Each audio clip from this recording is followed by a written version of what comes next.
और तौसीफ रहमान की भी काफी वीडियो है जिसकी मैं देख रही हूँ, तो उसमें ये सारी सही गलत बातें समझा रहे हैं। तो फिर मैंने कहा कि अहले हदीस सही है, फिर मैं इनके तरफ जाती हूँ। और अल्लाह का शुक्र है मैं बरेलवी से हूँ, लेकिन कभी मैं मजार पे नहीं गई। मुर्दो आज मुफ्ती महमूद है, यूट्यूब पे उनका भी चैनल है, मैंने उनसे राब्ता किया, उसके बाद आपसे राब्ता किया है। हाँ। तो उन्होंने मुझसे कहा आपकी तलाक हो गई, आप हलाला करें। मैंने कहा हलाला तो नहीं कर सकती मैं। बिस्मिल्लाहिर्रहमानिर्रहीम नहमदुहु व नुसल्ली अला रसूलिहिल करीम अम्मा बाद। मुअज़्ज़ज़ नाज़रीन किराम, अस्सलामु अलैकुम व रहमतुल्लाहि व बरकातुहू। आप देख रहे हैं नूर टीवी जद्दा और मैं हूं मोहम्मद आकिल। वॉइस मैसेज के जरिए सवालात पेश किए जाते हैं। आप भी अगर हमें अपना सवाल भेजना चाहते हो तो इस स्क्रीन पर दिए गए नंबर को बराह करम नोट फरमा लीजिए और जुड़ जाइए हमारे चैनल से अगर अभी तक आपने हमारा चैनल सब्सक्राइब नहीं किया है।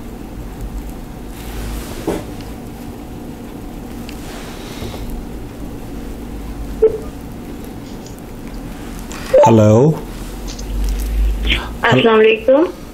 जी वालेकुम अस्सलाम रहमतुल्लाहि व बरकातुहू।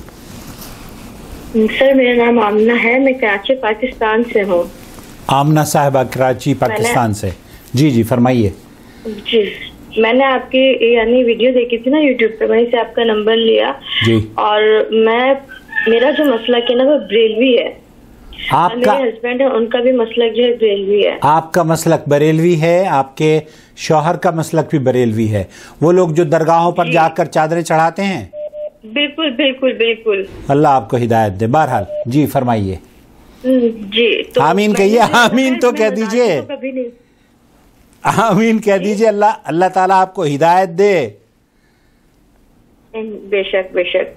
तो मेरा मसला ये था ना कि मेरे हस्बैंड ने मुझे एक मजलिस में 3 तलाक दे दी थी दिसंबर में। ओके। मैसेज के ऊपर। और उसके बाद जो है मेरी नंदों ने मुझसे गलत बयानी की थी। वो मुफ्ती अकमल साहब जो है पाकिस्तान में क्यू टीवी में आते हैं, एरवाई पे आते हैं, उनकी बहुत बेहतरीन शागिर्दा है। ऑनलाइन क्लासेस देती हैं, लेकिन इनको क्या तरबियत है मुझे नहीं पता। इन लोगों ने जो है मेरे हस्बैंड से मेरी लड़ाई हुई थी नंदों की वजह से। मेरे जेठ ने मुझे मारा था। यहाँ आपको रोक कर एक बात मैं कहना चाहूंगा कि आपकी ये जो कॉल है ये रिकॉर्ड हो रही है आज मुफ्ती महमूद मैं इसको अपने चैनल पर भी अपलोड करूंगा। तो इसलिए हाँ, जो भी आप बात बोल रही हैं वो उसके लिए अकाउंटेबल हैं। बिल्कुल बिल्कुल, मैं इसीलिए आपको बता रही हूँ मुफ्ती अकमल साहब के बारे में, क्योंकि मैं चाहती हूँ कि इसके ऊपर बात हो। उनकी मेरी नंदों, मेरे हस्बैंड ने मुझे गुस्से में कहा अपना सामान उठाओ यहाँ से ले जाओ। ठीक है। तो मेरे हस्बैंड को उन लोगों ने कहा, ऐसा मेरे हस्बैंड ने 2 बार कहा। और एक बार मुझे कहा अगर तुम यहाँ रहोगी तो तुम्हें नौकरानी की तरह काम करना है, वरना नहीं। अपने बाप भाई को बुलाओ, अपना सामान लो और जाओ। तो मैंने थोड़ी देर बाद कहा मैं अपने बाप भाई को नहीं बुलाऊंगी, ठीक है आप मुझे जो है ना फारिग कर दें। उन्होंने कहा ठीक है। तो मेरी नंदों ने अकमल साहब के कहने पे या उनसे फतवा लिया, तो उन्होंने कहा कि इसकी 2 तलाकें हो चुकी हैं। मेरी नंदों ने मुझे कहा, मैंने कहा अच्छा। मुझे मेरे हस्बैंड को अलग सुला दिया और दूसरे दिन मुझे मेरे घर पे छोड़ दिया लाकर कि अब आपका निकाह बाइन होगा। तो मैंने कहा ठीक है, मुझे इस वक्त मालूमात नहीं थी। 24 नवंबर की बात है। उसके बाद मैंने रात को मैसेज किया क्या हुआ, आप लोगों ने कहा था निकाह बाइन का। तो कहने लगी अब हम घर के बड़े डिसाइड करेंगे कि आगे क्या करना है। मतलब इनका कहना यह था निकाह यह करना है या तलाक दें आपको जी। मतलब अकमल साहब ये अपने शागिर्दा को जो है तरबियत दे रहे होते हैं। उसके बाद मेरे हस्बैंड से मेरी फिर बहस हुई। मेरे हस्बैंड ने कहा ठीक है तुम मेरे घर आओ, मेरी बहनों से माफी मांगो, बोलो मैंने कहा मैंने गलती की नहीं है, मारा आपके भाई ने, 3 दिन भूखी मैं रही, सारी मेरे मसले मसाइल थे। आप लोगों ने मुझे नौकरों की तरह रखा, मेरे हाथ का टिश्यू फटा, मैं काम करती रही, मेरी माँ से कहाँ बनती है। ठीक है आप मेरे शौहर ने, मैं आपसे माफी मांगती हूँ, मैं आपकी बहन। बस इस बात पर मेरे शौहर ने मुझे तलाक दे दी। मेरी प्रेगनेंसी थी, कहा प्रेगनेंसी खत्म करो, ना तुम्हें देखना चाहता हूँ ना मैं औलाद देना चाहता हूँ। मैंने कहा प्रेगनेंसी खत्म नहीं करूंगी, खैर तलाक दे दी। फिर नंदों से पूछा, वो अकमल साहब के पास गई हैं, उनके शागिर्द, उन्होंने कहा इनकी तलाक हो चुकी है अभी इद्दत में। मैं बहुत परेशान हुई क्योंकि मैं बहुत अच्छे फैमिली से बिलोंग नहीं करती हूँ। ओके। मेरे अब्बू इतने अच्छे नहीं कमाते हैं। मैं परेशान हुई, मैं क्या करूँ, मेरी एक डिसीजन मेडिकल भी करना मुझे। तो मैंने अपने हस्बैंड से राब्ता किया, तो उन्होंने कहा भाई तलाक हो चुकी है, अब कुछ भी नहीं होगा। फिर मैं तौसीफ रहमान है और भी 2-3 है, उनकी वीडियो देखी, फिर सर्च किया, आपकी वीडियो देखी, तो मैंने राब्ता किया कि मुझे फतवा चाहिए कि मेरी तलाक नहीं हुई है। 3 मजलिस की 1 तलाक एक ही होती है। इस पे मैंने आपकी वीडियो भी देखी है। और अगर मैं अपने हस्बैंड से कहती हूँ तो मेरी नंदे जो अकमल साहब की शागिर्द है वो कहती हैं कि ये जो है ना गलत फतवे देते हैं, इनका ईमान नहीं है। दारुल इफ्ता की टीचर के पास में गई जो दावत इस्लामी के हैं, इन्होंने कहा भाई अहले हदीस तो काफिर हैं, इनका फतवा नहीं माना जाएगा। लेकिन फिर मैं जिना भी तो नहीं करूंगी ना। आऊज़ुबिल्लाह, आऊज़ुबिल्लाह। आऊज़ुबिल्लाह, ला हौला वला कुव्वता। हलाला के नाम पे। अब ये हलाले का कौन आपको कह रहा है?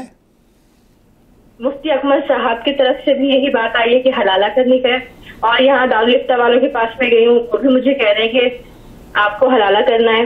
जो तो हलाला नहीं करूंगी। जो तंजीम इस्लामी के ये कि कौन सी इस्लामी क्या है? किस? दावत इस्लामी। अच्छा, वो जो हरी पगड़ी वाले हैं। जी जी जी बिल्कुल, हरी पगड़ी वाले। ओके, अब आपका नाम क्या है बहन? मेरा नाम आमना है। आमना बहन, आप ये बताइए, आप तो खुद उसी मकतब फ़िक्र से आपका ताल्लुक़ है, बरेलवी मकतब फ़िक्र से आपका ताल्लुक़ है, तो आपको ये तमाम चीज़ें जो आप बेदारी जो आई है उसकी क्या वजह है? मैंने एक वीडियो जो देखी थी ना अभी, जो तलाक के हवाले से, और तौसीफुर रहमान की भी काफी वीडियो है जिसकी मैं देख रही हूँ, तो उसमें ये सारी सही गलत बातें समझा रहे हैं। तो फिर मैंने कहा कि अहले हदीस सही है, फिर मैं इनके तरफ जाती हूँ। और अल्लाह का शुक्र है मैं बरेलवी से हूँ, लेकिन कभी मैं मजार पे नहीं गई, मुर्दों से मैंने कभी नहीं मांगा, अल्लाह का शुक्र है, अल्हम्दुलिल्लाह। तो अहले हदीस की तरफ ही आना बेहतर समझती हूँ मैं। अल्लाह ताला आपको बहरहाल कुरान और हदीस पर अमल करने की तौफीक दे, और आपको आपने ये आवाज़ बुलंद की है। मैं समझता हूँ इस आवाज़ को सुनने के बाद बहुत सारे लोग हैं जो कि उनके घर भी बसेंगे और उनके अकीदे भी दुरुस्त होंगे। देखिए, तबलीगी ये जो आप बरेलवी मकतब फ़िक्र की जिसकी बात कर रही हैं, मुफ्ती अकमल साहब, और ये हरी पगड़ी वाले, फैज़ान सुन्नत वाले, दावत इस्लामी वाले, फैज़ान मदीना वाले, इनका मौक़िफ़ तो बहरहाल हनफी मज़हब में वही मौक़िफ़ है जो आपने बयान किया कि 3 मरतबा अगर तलाक दे दी है एक मजलिस में तो तलाक हो गई है, और फिर अगर इद्दत ख़त्म हो गई है तो खलास, अब आप हलाला करवाइए। कल एक खातून रो रही थी, वल्लाही मुझे उसने फ़ोन किया और वो कहने लगी कि मैं हलाला नहीं करवाना चाहती, मैं बल्कि एक मोहतरमा एक खातून ने मुझे मैसेज किया, वो कहती है कि मेरे शौहर ने मजबूर किया मुझे, अपने ही घर में अपने दोस्त को बुलाकर 3 दिन मेरे साथ उसने ज्यादती करी है। अब आप अंदाज़ा कीजिए इन उलमा को जो इस हरामे को हलाले का नाम देकर हमारी बहनों और बच्चियों की इज्जत से खिलवाड़ कर रहे हैं। अल्लाह ताला इन्हें अक्ल सलीम अता फरमाए। जी, सूरह बकरा और सूरह निसा को मैंने तर्जुमे के साथ खुद पढ़ा है, सूरह तलाक को। इसमें ये बता रहे 3 महीने में आप तलाक देंगे, एक वक्त में एक देंगे अपनी बीवी को, लेकिन मेरी नंदे इसको भी झुठला रही हैं जो अकमल साहब की शागिर्दा है। नहीं, फिर इसके बाद जो मामलात हुए हैं हमारे नबी के दौर में, फिर उनके बाद हजरत अबू बकर और हजरत उमर का जो कानून है, इस हवाले से भी जो है ना जो हदीस आती गई है, फिर उस हवाले से हदीस भी है तो कानून चेंज हो गया उनका। लेकिन मैंने अपने शौहर को कहा मेरा अकीदा खत्म नबूवत पे, मेरे कुरान पे है, मेरे अल्लाह पे आते, मैं जो है ना फिर इनके ऊपर लेकर नहीं जाऊंगी, मेरे नबी जो बोलेंगे मैं वो करूंगी। इनके दौर में 3 तलाक एक कहलाती थी, हजरत अबू बकर भी यही करते थे, तो फिर आप उधर हमारे नबी सबसे ऊपर है ना, उनको हम देखेंगे। लेकिन वो मान नहीं रही है और हलाला करा रहे हैं मेरा। ला हौला वला कुव्वता इल्ला बिल्लाह, ला हौला वला कुव्वता इल्ला बिल्लाह। देखिए, आपने फतवा हमारे चैनल पर देख लिया है, और शेख अब्दुल अजीज बिन बाज जो सऊदी अरब के मुफ्ती हैं, उनका मौक़िफ़ वही है।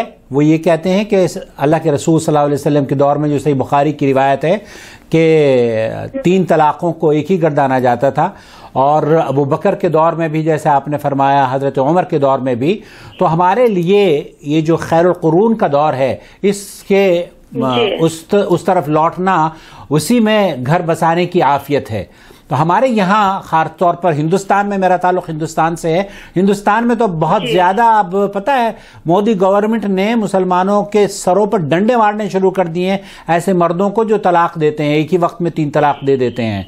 अब ये काश इस तरह का बहुत अच्छा तो किया है बहरहाल, लेकिन ये कि ये खराबी बहुत सारे मुल्कों में पाई जाती है, और बच्चियां घर से बेघर हो रही हैं, इज्जतों से खेला जा रहा है बच्चियों के। अल्लाह ताला आपकी इज्जत की हिफाजत फरमाया। आपके शौहर का मौक़िफ़ क्या है? क्या वो उसको रुजू करने के लिए तैयार हैं? वो मुझसे रुजू करके भी चले गए वो, लेकिन 2 दिनों पहले दिसंबर से अब तक वो मेरे साथ ही रह रहे थे, आना जाना मैं अपनी अम्मी के घर पर हूँ। लेकिन 2 दिनों पहले इनकी बहनों ने यही समझा दिया कि वो हराम है, हलाल नहीं है। नहीं हराम कैसे? जब यही कहा कि हाँ जी, क्या कहा?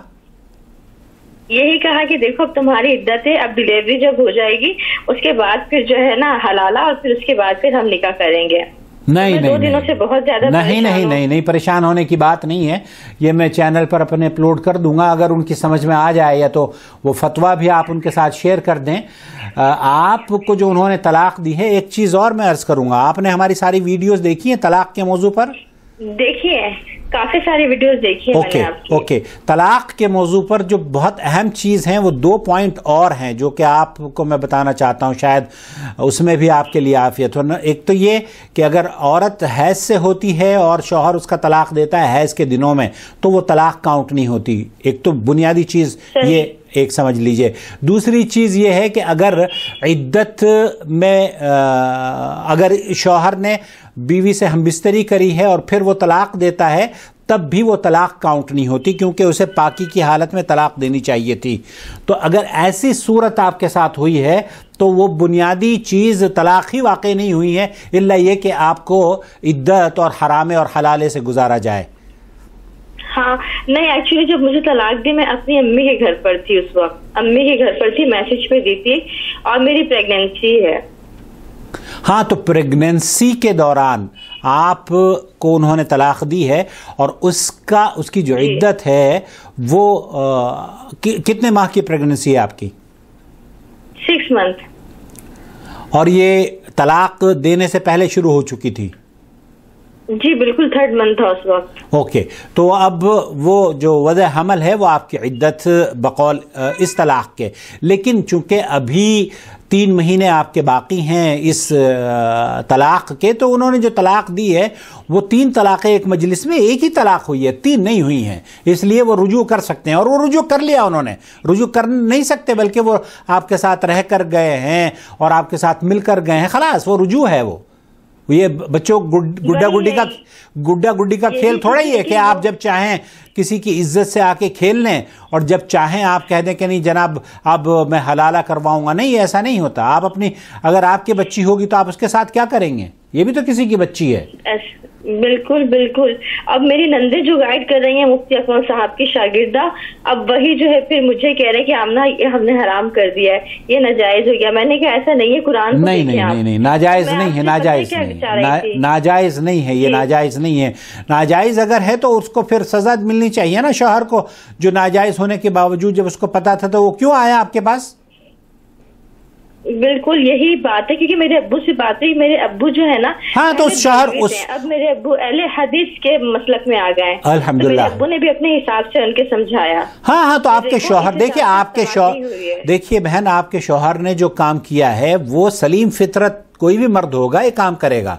आप उनकी बीवी थी, उन्होंने रुजू कर लिया और आपके साथ रहकर गए वो, तो इसमें तो उनका हक था, उन्होंने कोई गुनाह नहीं किया। लेकिन अब अगर वो ये कहते हैं कि जनाब मैं इद्दत गुजरने के बाद, बच्चा पैदा होने के बाद फिर किसी और मर्द से आपको हलाल करवाऊंगा और फिर लौटाऊंगा, तो ये गुनाह है, ये गुनाह है। ये अल्लाह के रसूल सल्लल्लाहु अलैहि वसल्लम ने ऐसे करने वाले और कराने वाले पर लानत भेजी है। तो ये नहीं होना चाहिए। ये तो आपको भी नहीं कबूल करना चाहिए और आपके वालिद को भी कबूल नहीं करना चाहिए।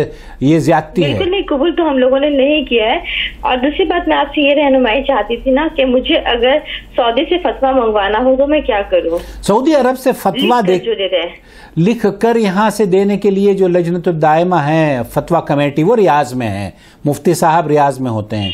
तो वहाँ से फतवा अगर आप उनको बाय ईमेल या किसी तरीके से भेज देती हैं और वो फतवा आपको फतवे वो भी लिखकर फौरन नहीं देते हैं। वहाँ क्या होता है कि जो पहले फतावा होते हैं ना, आपने पूछा 3 तलाक का मसला है मेरा, तो जो पहला फतवा है उसी को आपको भेज देते हैं। और वो फतवा तो आपको हम भेज चुके हैं, शेख बिन बाज का फतवा आपको दे दिया है, तो उसमें कोई नई चीज नहीं होने वाली। जी जी ठीक है। लेकिन मेरे हस्बैंड ये कह रहे थे ना, जब मैंने उनसे कहा तो कह रहे थे अगर हमारे हाथ में फतवा आ जाए ना अहले सुन्नत भी और वो अहले हदीस भी, फिर हम देखेंगे मजबूत दलाइल जिनके हैं उनके साथ फिर जो है हम राब्ता करेंगे। मुझे पता मजबूत दलाइल फिर अहले हदीस से ही देंगे, क्योंकि वो नबी और कुरान को देखते हुए देंगे। बिल्कुल, वो किसी सहाबी या फिर जो है यानी कि कोई हदीस देखकर नहीं देंगे। नहीं, सहाबी का अमल, सहाबी का मौक़िफ़ सराखों पर, लेकिन अल्लाह के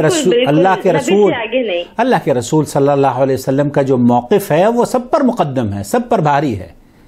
बिल्कुल यही चीज कहना चाह रही थी मैं। तो आप अगर अहले हदीस उलमा का फतवा चाहिए आपको, तो वहां पर जो आपके वालिद हैं उनके राब्ते में कारी खलील रहमान हैं, प्रोफेसर अब्दुल्ला नासिर रहमानी साहब हैं कराची में, उनसे मिलकर आप कराची में मुझे एड्रेस मिल जाए मैं बुसा चली जाऊँ।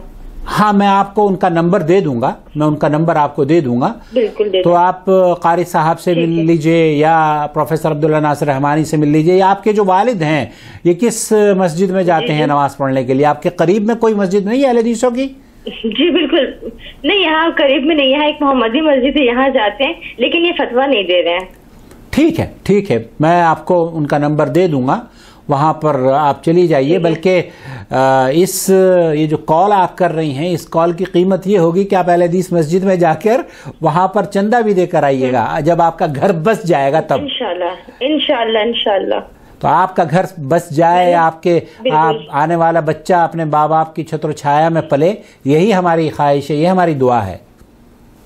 इंशाल्लाह अल्लाह से यही उम्मीद है मुझे। इंशाल्लाह मैं इस वीडियो को भी अपलोड कर दूंगा, आपके अपने शौहर उन तक भी ये बात पहुंचा दे कि आपने जो किया है, आपके शौहर ने वो सही किया है, वो हक बजानिब थे, रुजू कर लिया है उन्होंने, अब किसी हरामे और हलाले की कतई तौर पर जरूरत नहीं है। अल्लाह के रसूल सल्लल्लाहु अलैहि वसल्लम के दौर में 3 तलाक़ें एक ही होती थी।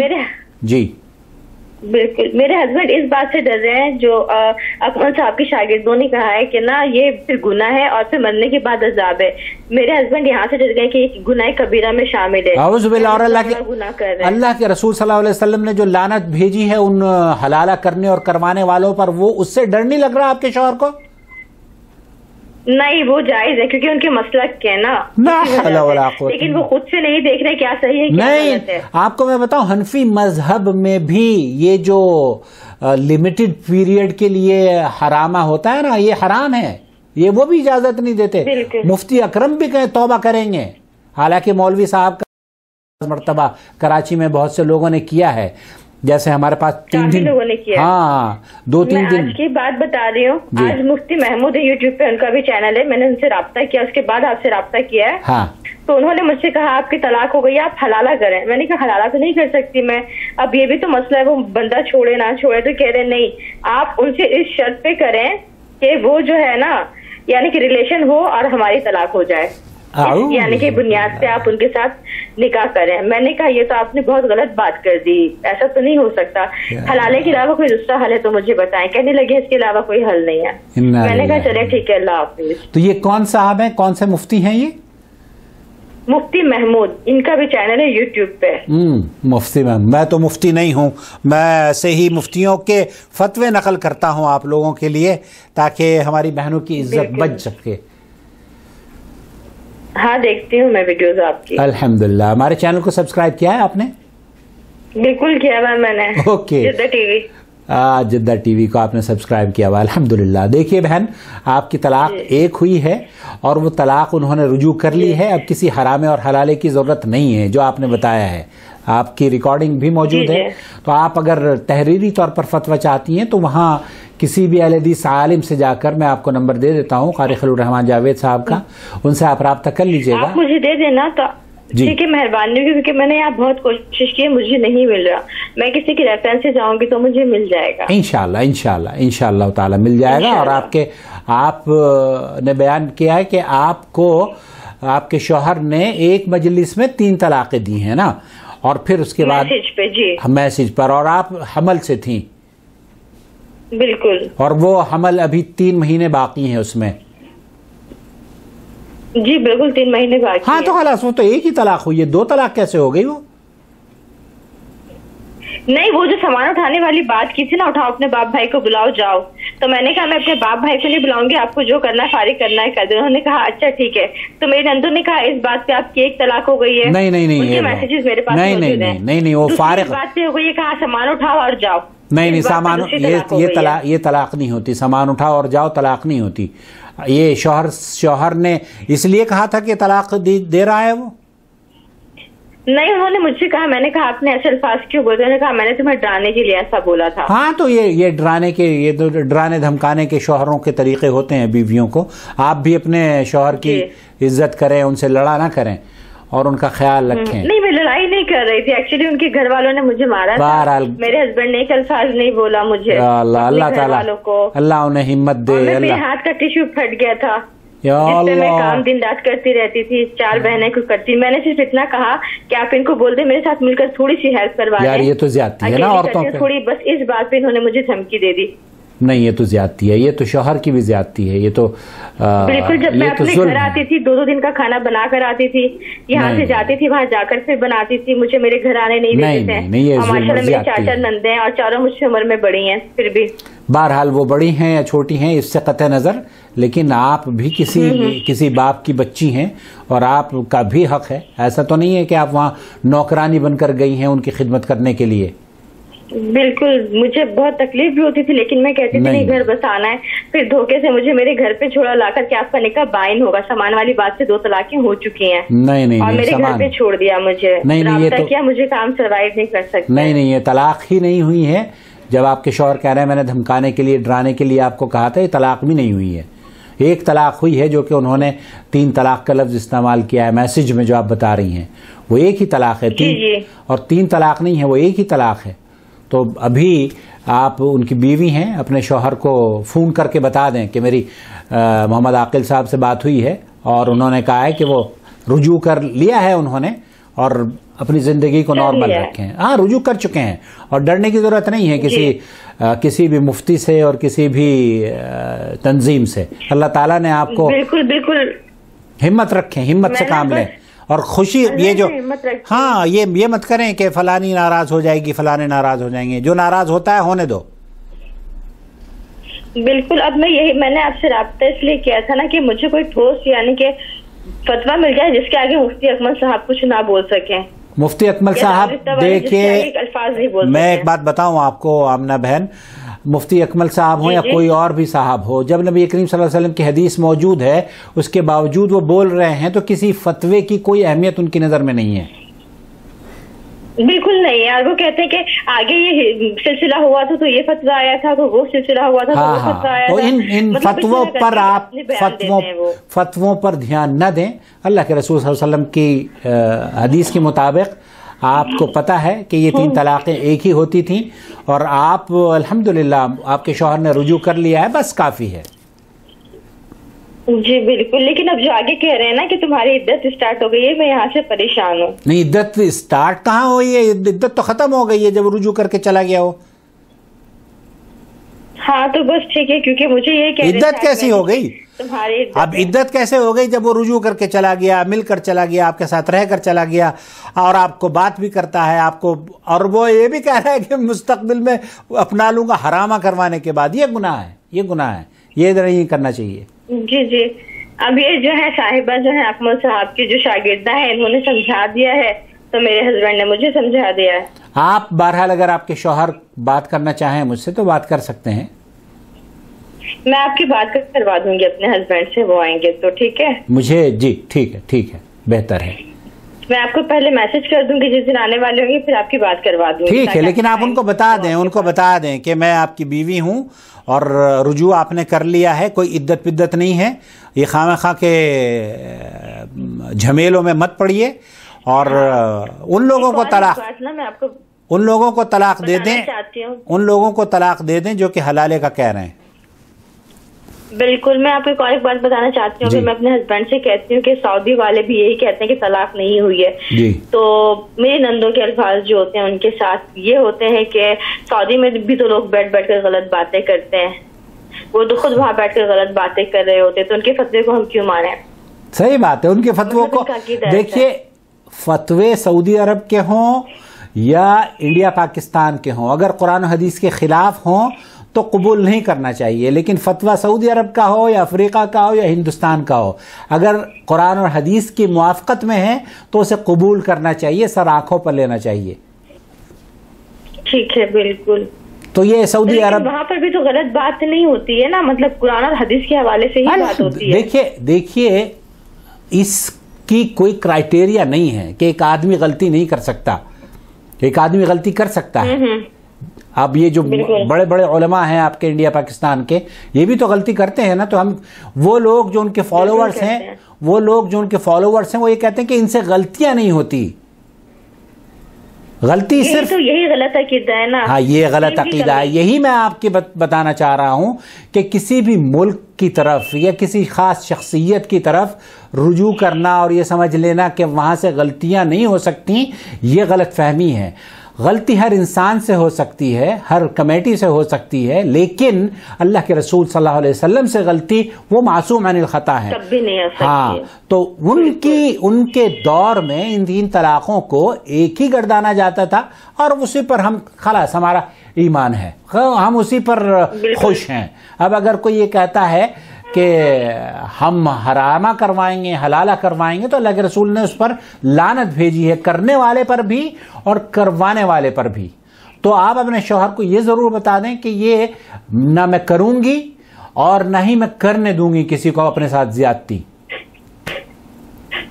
ठीक है, मैं करती हूँ। बाकी अल्लाह तो, अगर इंसान हक पे होता तो अल्लाह साथ देता है। इंशाअल्लाह आप अपने शौहर को बस ये थोड़ा सा सेटिस्फाई कर दें, उनको कहें कि आपका मैं ख्याल रखूंगी और इंशाअल्लाह हम लोग साथ रहेंगे। अल्लाह ताला। आपकी ये सिर्फ पहला बच्चा है जी? ये पहला हमल है या और भी बच्चे हैं आपके? जी पहला। मेरी शादी अगस्त में हुई थी, 2020 अगस्त में मेरी शादी हुई है। अल्लाह आसानी फरमाए, अल्लाह ताला और बच्चों से नवाजे, आपकी गोद को हरा करे, अल्लाह ताला खुशियां दे। आमीन। ठीक है बहन, मुझे एड्रेस दे दें। मैं आपको कराची के, ठीक है, मैं आपको उनका फोन नंबर दे देता हूँ। जी बिल्कुल दे दें। ठीक है जी, बहुत शुक्रिया। जज़ाकल्लाह। वय्याकुम, अस्सलाम वालेकुम व रहमतुल्लाहि व बरकातुहू। ये एक और कॉल जो कि मेरी तलाक के मसाइल पर काउंसलिंग का सिलसिला हो रहा है। अल्लाह से दुआ है कि अल्लाह ताला इन बच्चियों के घर आबाद हो जाएं और अल्लाह ताला इन हरामा करने वालों को अक़ल सलीम अता फरमाए। कल ही की बात है, एक औरत ने मुझे मैसेज किया, उनकी आवाज़ भी मेरे पास है, लेकिन उन्होंने कहा कि आप इसे रिकॉर्ड करके ना शेयर करें। उन्होंने कहा कि मेरे शौहर ने अपने ही घर में एक गैर मर्द को, अपने दोस्त को बुलाकर मुझे 3 दिन उसके साथ रखा है। अब आप अंदाज़ा कीजिए। और वो जब गया है तो उसने तलाक नहीं दी, वो कहता मैं तलाक नहीं दूंगा तुम्हें। तो इस शौहर ने बाकायदा जोर ज़बरदस्ती से छुरी चाकू उसको डरा के तलाक ली है। औज़ु बिल्लाह। दुआ करें अल्लाह ताला हमारे बच्चों की आबरू की हिफाजत फरमाए। अब निकाह तोड़कर हरामा करवाना जायज़ है, लेकिन रुजू करना इनके लिए ये कहते हैं नाजायज़ है। अल्लाह अक़ल सलीम अता फरमाए। अपना ख्याल रखें, दुआ में याद रखें और हमारे चैनल को प्लीज़ सब्सक्राइब करें। और हर वो मेंबर जो जॉइंट मेंबरशिप के ज़रिए इस चैनल को सपोर्ट करता है, आप इसकी ताकत है, इसकी आवाज़ है। अगर अभी तक आपने जॉइंट मेंबरशिप इख्तियार नहीं करी है तो जॉइंट मेंबरशिप के ज़रिए हमें सपोर्ट कीजिए। Thank you.